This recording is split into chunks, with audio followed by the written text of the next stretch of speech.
Assalamualaikum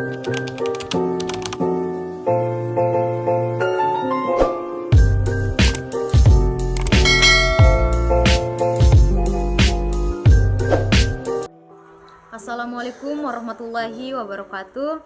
Perkenalkan, nama saya Nurul Asmaul Husna dari kelas 22 2B Manajemen. Di sini saya akan sedikit memaparkan materi mengenai etika bisnis dan pengembangannya. Etika bisnis merupakan suatu studi mengenai prinsip-prinsip atau standar-standar moral dan bagaimana standar-standar ini berlaku bagi sistem organisasi yang digunakan oleh masyarakat untuk menghasilkan dan mendistribusikan barang, jasa, dan orang-orang yang bekerja di dalam suatu organisasi tersebut. Menjadi pengusaha bukan hanya sekedar mampu menciptakan produk dan memasarkannya ke pasar dengan seluas-luasnya. Keahlian dalam memproduksi ataupun memasarkan nyatanya tidak cukup untuk mewujudkan kesuksesan berbisnis yang sebenarnya.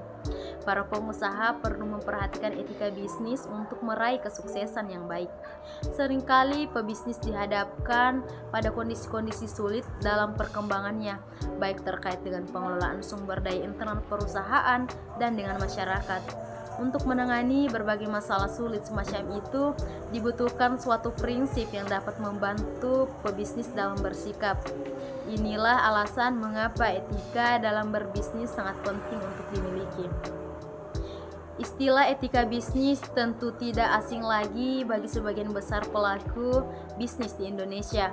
Etika bisnis ini merupakan salah satu unsur yang sangat penting bagi berlangsungnya perusahaan. Seperti namanya, secara harfiah etika bisnis dapat diartikan sebagai perilaku dalam berbisnis. Apabila Anda memiliki etika bisnis yang baik, maka usaha Anda berpotensi semakin lancar dan baik. Pada dasarnya, etika bisnis memang sudah sepatutnya terus ditingkatkan di dunia bisnis untuk mengejar tujuan tertentu. Etika bisnis juga menjadi poin positif atau keunggulan tersendiri bagi perusahaan dalam jangka panjang dan menengah. Salah satu fungsi etika bisnis adalah kemampuan untuk menghemat pengeluaran dengan menghindari kemungkinan gesekan atau gangguan internal dan eksternal.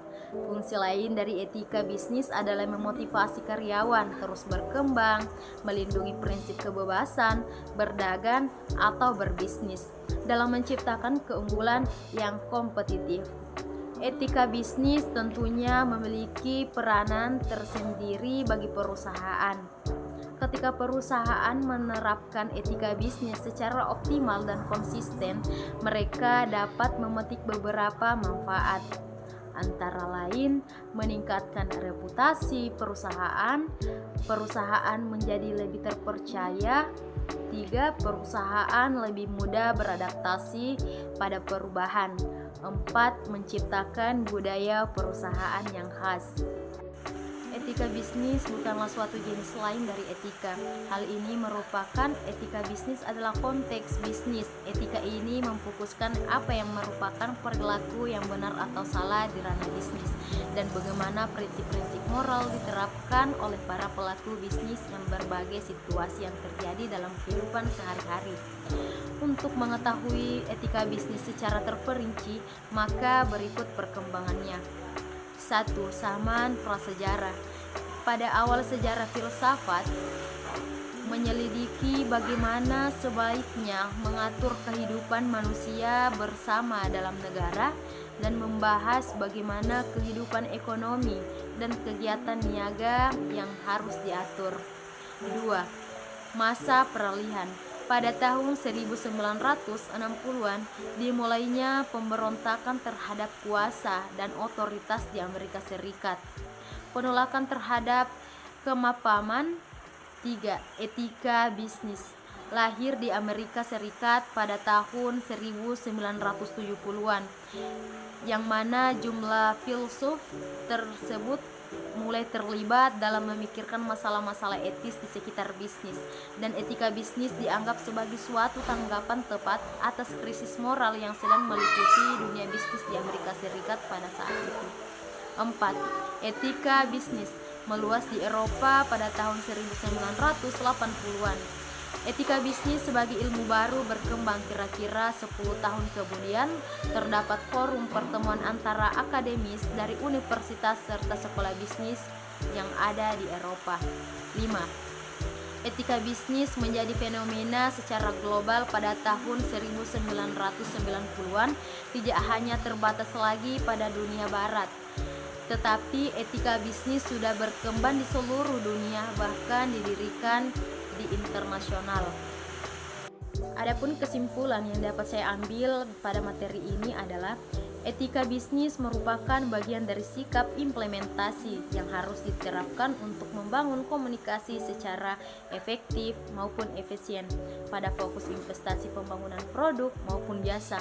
Pada umumnya, pemegang bisnis adalah kelompok perusahaan yang dapat menerapkan kode etik, menciptakan rasa nyaman dalam berkomunikasi, mampu memberikan nilai dan kepercayaan positif sehingga klien merasa dihargai.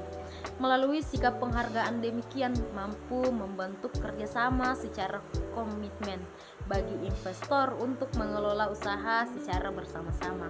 Dengan adanya rasa tanggung jawab, mandiri, profesional, dan berkomitmen yang disepakati baik secara lisan maupun tulisan.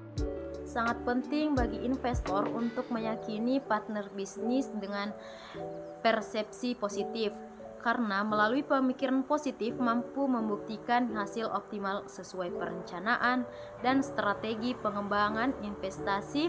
Dengan adanya kerjasama yang baik, dapat menampilkan potensi perusahaan secara indikator meliputi adanya capaian sikap mandiri, tanggung jawab, komitmen, dan inovatif.